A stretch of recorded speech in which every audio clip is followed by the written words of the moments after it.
Sean's son's medical records leaking and everybody seeing and hearing about what's on them does not cancel her. I don't know what else at this point will. Like, somebody needs to get that little boy out of her care and get him out of her care quick. Chrisean Jr.'s medical records got leaked. Tonight, we're diving into a story that has the internet holding its breath. Allegations, leaked medical notes, and a spiraling timeline around Chrisean Rock, Blueface, and baby Chrisean Jr. with Jason Lee, now stepping in to say what many have been whispering online. If nothing changes, the outcome could be devastating. Allegedly, the records say that Chrisean Jr. suffers from fetal alcohol syndrome. It also said that at the time of birth, the baby suffers from withdrawals from opioids and cocaine. This is a sensitive case about a real child, so everything you're about to hear is based on what the video reports, public posts, and claims circulating online allegations, not adjudicated facts. Allegedly, the baby also has a condition that prevents him from being able to move his limb. Still, the pattern being described is chilling. Photos allegedly sent to authorities showing bleeding from the diaper area, missed surgical appointments for a hernia, and a chorus of witnesses saying the situation is worsening. My question is, why wasn't this baby taken by CPS the moment that he was born and tested positive for fetal alcohol syndrome, opioids, and cocaine? Not only did we see Chrisean drinking and smoking the devil's lettuce on national television while she was pregnant, but now we have the medical records, allegedly, to confirm that the child has now suffered from her behavior. Before we unpack how we got here and what needs to happen next, real quick, if you want deep, no-fluff breakdowns of the biggest stories in celebrity culture, hit like, tap subscribe, and drop a comment with your take. Your voice genuinely shapes what we investigate next, and it helps this story reach people who might know how to help. Now, keep your eyes on the timeline because the details matter, the stakes are life or death, and the clock, according to the video, is ticking. First, let's talk about the leaks and the outrage vortex they created. That child is the heir to a multi-million-dollar throne of inheritance between his mother and his father. So they gotta keep it up. No, they ain't gotta keep it up. According to the video, images and medical notes again, alleged landed online and were shared broadly enough that police and child welfare conversations reignited in real time. People claim the baby was bleeding from his diaper area and suffering severe rashes. There were also claims that a scheduled hernia surgery had been missed more than once. It's the kind of drip, drip, drip of disturbing updates. If you think they ain't got a bunch of money right now, homie, between them two, Oh, they good. got a bunch of money. You think they ain't got no savings account for that kid? That turns rumor mills into emergency sirens. Every live stream, every appearance, every still frame is dissected for clues about the child's health. And somewhere in that noise, something grotesque resurfaced. A viral clip of Charleston White taking an ugly victory lap on a cruel prediction he once made about this baby's future. The audience reaction was immediate disgust at him for saying it, and dread that any part of it could be coming true. Outrage is easy to post. Intervention is hard to do. That tension between reposting and responsibility is where this story keeps getting stuck. Second, the alleged medical picture painted in those leaks is staggering. The video lists multiple conditions: fetal alcohol syndrome, neonatal abstinence syndrome, essentially withdrawal in infancy, spasticity that can cause severe muscle stiffness, seizure disorder, and cortical visual impairment, CVI, which is brain-based and affects how visual information is processed. If accurate, this cluster could explain why, at nearly 2, the child is reportedly not walking and often appears to stare past the camera rather than engage with it. The most haunting allegation in the video, that the child qualifies for palliative-type care to stabilize and extend quality-of-life care that, when structured and consistent, can make a profound difference, but if ignored, can allow small problems to snowball into crises. Think therapy stacks, neurology, ophthalmology, physical therapy, seizure management, and strict appointment compliance. It's not cosmetic parenting, it's a full-time, checklist-driven, life-or-death regimen. If you've ever watched a family mobilize around a medically fragile child, you know what it looks like. Calendars color-coded, alarms for dosing, binders of records, second opinions lined up before the first one finishes. The allegation here is the opposite: missed visits, deferments, denial. Third, enter Jason Lee, the media insider who, according to the video, had Chrisean on his set and reportedly saw the child up close. He's not a pediatrician or a social worker, but he is a professional observer of people, a connector of dots in public stories, and crucially, someone who can move a narrative from whispers to headlines. The video suggests that what he saw shook him enough to go public, essentially telling Chrisean, "Get help for your son now." That's a heavy pivot, because he'd also given her a platform earlier, which strengthens the impact of his concern. This isn't a random critic in the comments, it's someone who had literally hosted her, now sounding a fire alarm. And that's the twist. Often, the same media machine that amplifies chaos can also throw a lifeline when it recognizes a pattern of harm.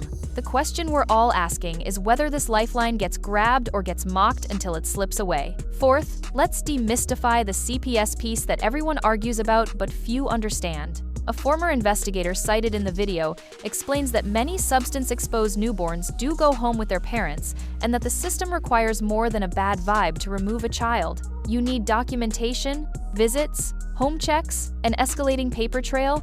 Accessing records leaves a footprint, every step is regulated, and yes, that bureaucracy can lag behind real-time danger. The video claims that only after explicit graphic images allegedly showing bleeding were sent from within Chrisean's circle did CPS finally stir to action. That reveals an uncomfortable truth about modern accountability. Screenshots are the new sirens, and yet we can't pin this all on a broken system as an excuse to shrug. Systems are slow. Communities don't have to be. If the video's depiction is accurate, multiple adults knew enough to worry, but not enough to coordinate real-time, coordinated help. Fifth, the social stream incidents are the powder kegs. The video alleges a recent Twitch live that ended with Chrisean banned after she left the child in a hot car while arguing on the phone, asking a staffer to deal with him as he cried. Whether you call that delegation or neglect depends on where you stand, but the optics were gasoline on a wildfire.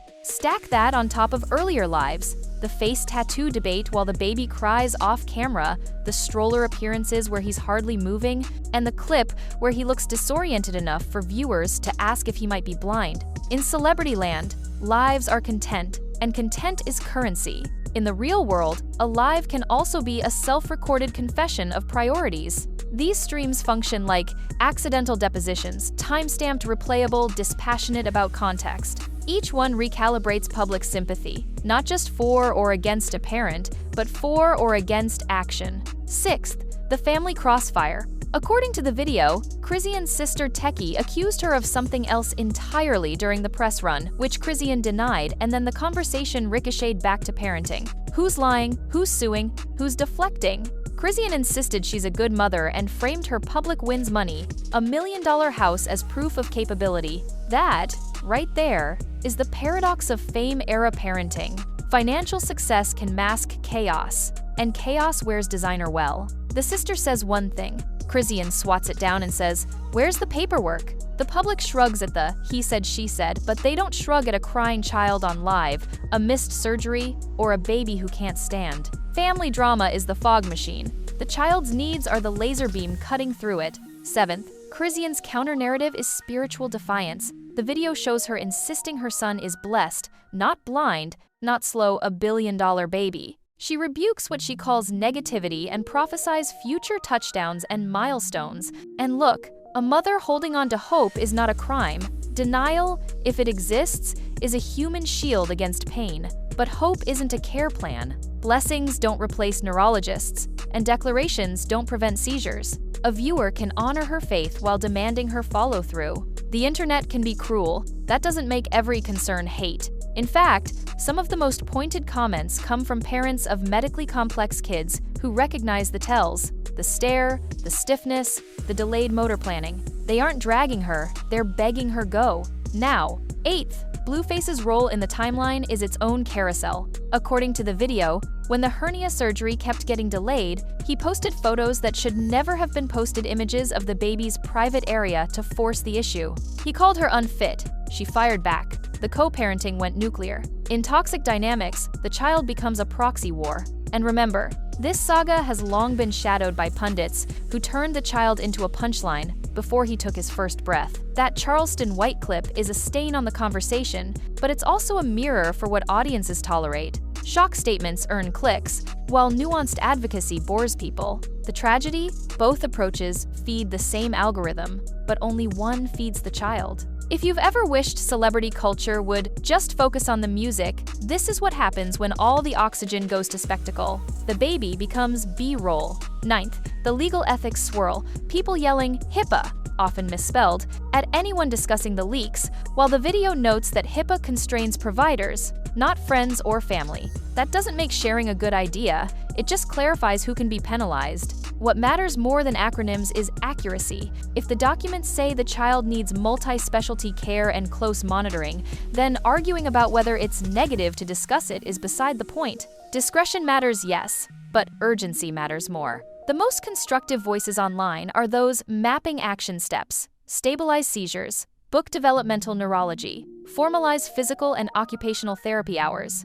pursue vision therapy for CVI, enroll in early intervention, document and show up again and again and again. If the allegations are false, a clean bill of health from a pediatric team ends the discourse. If they're true, appointments are the only apology that counts. 10th, where do we go from here? This is the part where the internet loves to wash its hands. Not my business. But when a story reaches this level of public saturation, not my business has already sailed. The healthy path is simple to say and brutally hard to live. A protective environment, a care plan in writing, a support network that prioritizes the baby over every booking and beef. If the parents can't cooperate, a neutral third-party court, kinship placement, something may need to structure it. If they can cooperate, then prove it with calendars, prescriptions, therapy logs, and weekly updates from providers. Jason Lee lit a flare, audiences amplified it. Now the only metric that matters is whether the next month looks different from the last. If you're watching and you've walked this walk with a medically complex child, drop what worked in the comments, what to ask doctors, how to keep insurance authorizations from lapsing, how to juggle work and appointments without dropping either. This story doesn't need more viral moments. It needs a boring, relentless routine that saves a baby's life. And if you want us to keep a spotlight on this and hold the adults accountable to a timeline of real follow-through, make sure you're subscribed, drop a like so the update gets pushed, and comment your perspective. What's the one step you think has to happen next, immediately, before anything else?